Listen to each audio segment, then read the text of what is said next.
ಅಧ್ಯಕ್ಷ ಸ್ಥಾನಕ್ಕೆ ಸನ್ಮಾನ್ಯ ಅಣ್ಣಾಸಾಹೇಬ್ ಜೊಲ್ಲೆ ಅವರು, ಉಪಾಧ್ಯಕ್ಷ ಸ್ಥಾನಕ್ಕೆ ಕಾಗವಾಡ ಶಾಸಕರಾದ ಮಾನ್ಯ ರಾಜು ಕಾಗೆ ಅವ್ರನ್ನ ನಾಮಿನೇಷನ್ ಮಾಡಿದ್ವಿ. 2 ನಾಮಿನೇಷನ್ ಬಂದವ್ರಿ. ಅಂದ್ರೆ 2 ಅವಿರೋಧ ಆಯ್ಕೆ ಆದಂಗೆ ಅಂತೇಳಿ ಅಂದರು. 3 ಗಂಟೆಗೆ ಅದ್ರದ್ದೊಂದು ಮೀಟಿಂಗ್ ಆಗ್ತೈತಿ. ಅದಕ್ಕೆ ನಾವೆಲ್ಲ ಚುನಾವಣೆಗಿಂತ ಮುಂಚೆನೂ ಮಾಧ್ಯಮ ಸ್ನೇಹಿತರ ಮುಖಾಂತರ ಜಿಲ್ಲೆ ಜನತೆಗೆ, ರೈತರಿಗೆ, ಗ್ರಾಹಕರಿಗೆ, ನೌಕರಸ್ಥರಿಗೆ ಏನು ಭರವಸೆ ಕೊಟ್ಟಿದ್ವಿ ಅಂದ್ರೆ DCC ಬ್ಯಾಂಕ್ ನಮ್ಮದ ಗುಂಪಿನ ಅಂದ್ರೆ ನಾವು ಜೊಲ್ಲೆಯವ್ರು ಕೂಡ ಏನೊಂದು ಪ್ಯಾನಲ್ ಮಾಡಿದ್ದೀವಿ.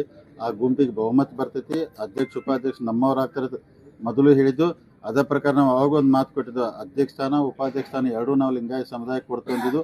ಅದರ ಪ್ರಕಾರ ನಮ್ಮ ಪ್ರಾಮಿಸ್ ನಾವು ಫುಲ್ಫಿಲ್ ಮಾಡಿದ್ದೀವಿ. ಅಂದ್ರೆ ನಾನು ತಮ್ಮ ಮುಖಾಂತರ ಇವತ್ತು ಏನು ಹೇಳ್ತೇನೆಂದ್ರೆ, ಮುರುಗೋಡು ಮಾಂತದ್ದನ ಆಶೀರ್ವಾದ ಬ್ಯಾಂಕಿಗೆ 100 ವರ್ಷ ಆತ್ರಿ. ಈಗ 100ನೇ ಶತಮಾನೋತ್ಸವದಾಗ ನಾವು ನಡೀತಾ ಇದ್ದೀವಿ.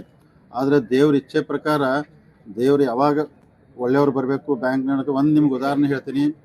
2004ರಾಗ ನಮ್ಮ ದೇಶಕ್ಕೆ ಅಚಾನಕ್ ಒಬ್ಬ world best economist prime minister ಆದ್ರೆ ಡಾಕ್ಟರ್ ಮನಮೋಹನ್ ಸಿಂಗ್. ಇವತ್ತು ನಮ್ಮ ಬ್ಯಾಂಕಿಗೆ ಬೆಸ್ಟ್ ಆರ್ಥಿಕ ತಜ್ಞರು, ಎಕನಾಮಿಸ್ಟ್ ಅಂತಂದ್ರು ತಪ್ಪಾಗ್ಲಿಕ್ಕಿಲ್ಲ. ಅಣ್ಣಾಸಾಹೇಬ್ ಜೊಲ್ಲೆ ಅವರಿಗೆ ಮುರುಗೋಡು ಮಾಂತದ್ದನ ಆಶೀರ್ವಾದದಿಂದ ಅಧ್ಯಕ್ಷ ಆಗುವಂಥ ಅವಕಾಶ ಸಿಕ್ತಂದ್ರೆ ಇಟ್ಟು ದಿವಸ ಎಲ್ಲರೂ ಬ್ಯಾಂಕ್ನಾಗ ಕೂತು ರಾಜಕಾರಣ ಮಾಡಿ ಬ್ಯಾಂಕ್ ನಡೆಸ್ತಿದ್ರು. ಆದರೆ ಇವತ್ತೊಬ್ರು ನಮಗಿಂತ ಅಧ್ಯಕ್ಷ ಸಿಕ್ಕಾರಲ್ಲ ರೀ.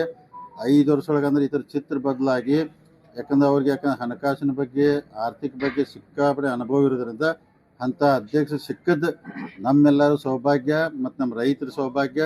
ಒಳ್ಳೆಯ ದೃಷ್ಟಿಯಿಂದ ನಡ್ಸ್ಕೊಂಡು ಹೋಗುವಂಥ ಸಂಪೂರ್ಣವಾದಂಥ ಎಲ್ಲ ಭರವಸೆ ಐತಿ. ಅವ್ರು ಅಧ್ಯಕ್ಷರಾಗಿದ್ದರು ಬ್ಯಾಂಕಿನ ಭಾಳ. ಅದಕ್ಕೆ ನಾನು ತಮ್ಮ ಮುಖಾಂತರ ಜಿಲ್ಲೆ ರೈತರಿಗೆ, ಗ್ರಾಹಕರಿಗೆ, ನೌಕರ ಡಿಪಾಸಿಟ್ರಿಗೆ ಒಂದು ಮನವಿ ಮಾಡ್ತೀನಿ. ಯಾಕಂದರೆ ಭಾಳ ಜನ ಎಲ್ಲ ವಾಟ್ಸಪ್ಪಲ್ಲಿ ಸುಮಾರು 1000 ಕೋಟಿ ಡಿಪಾಸಿಟ್ ವಿಡ್ರಾವಲ್ ಆಗೈತೆ ಅಂತೇಳಿ ಎಲ್ಲ ಪ್ರಚಾರ ಮಾಡ್ತಿದ್ರು. ತಮಗೆ ಹೇಳ್ತೀನಿ, ಪ್ರತಿ ವರ್ಷ ಬ್ಯಾಂಕಲ್ಲಿ ಈ ಟೈಮಲ್ಲಿ 700 ಕೋಟಿಯಿಂದ 800 ಕೋಟಿ ವಿಡ್ರಾ ಆಗ್ತಿತ್ತು. ಡಿಸೆಂಬರ್ನಿಂದ ಮಾರ್ಚ್ ಒಳಗೆ ಮತ್ತೆ ಜಮಾ ಆಗ್ತಿತ್ತು. ಈ ಸಲ ಒಂದು 300 ಕೋಟಿ ಜಾಸ್ತಿ ವಿಡ್ರಾ ಆಯಿತು ಡಿಪಾಸಿಟ್. ಅದಕ್ಕೆ ಎಷ್ಟು ಅಪಪ್ರಚಾರ ಮಾಡ್ರಿ ಅಂದ್ರೆ, ಜಾರಕಿಹೊಳಿ ಕಡೆ ಬ್ಯಾಂಕ್ ಹೋಗ್ತೈತಿ, ಬ್ಯಾಂಕ್ ಮುಳುಗ್ತೈತಿ, ಅಪಪ್ರಚಾರ ಮಾಡಿ ಯಾಕಂದ್ರೆ ಪಾಪಕ್ಕೆ ತಪ್ಪು ಸಂದೇಶ ಕೊಟ್ಟು 700 800 ಆಗೋಲ್ಲ, ಒಂದು 250 ಕೋಟಿ ಹೆಚ್ಚಿಗೆ ಡಿಪಾಸಿಟ್ ವಿಡ್ರಾ ಆಯ್ತು. ಯಾಕಾಯ್ತು ಅಂದ್ರೆ ಗೋಲ್ಡ್ ರೇಟ್ ಜಾಸ್ತಿ ಆಗೋದ್ರಿಂದ ಜನ ಬ್ಯಾಂಕ್ ದುಡ್ಡು ತಗೊಂಡು ಗೋಲ್ಡಲ್ಲಿ ಇನ್ವೆಸ್ಟ್ ಮಾಡಿದ್ರು. ಅದಕ್ಕೆ ಇದೆಲ್ಲ ಸುಳ್ಳು ಐತಿ. ಅದಕ್ಕೆ ಯಾರು ಡಿಪಾಸಿಟ್ರು, ರೈತರು ಯಾರೂ ಅಂಜಕ್ಕೆ ಹೋಗ್ಬೇಡ್ರಿ.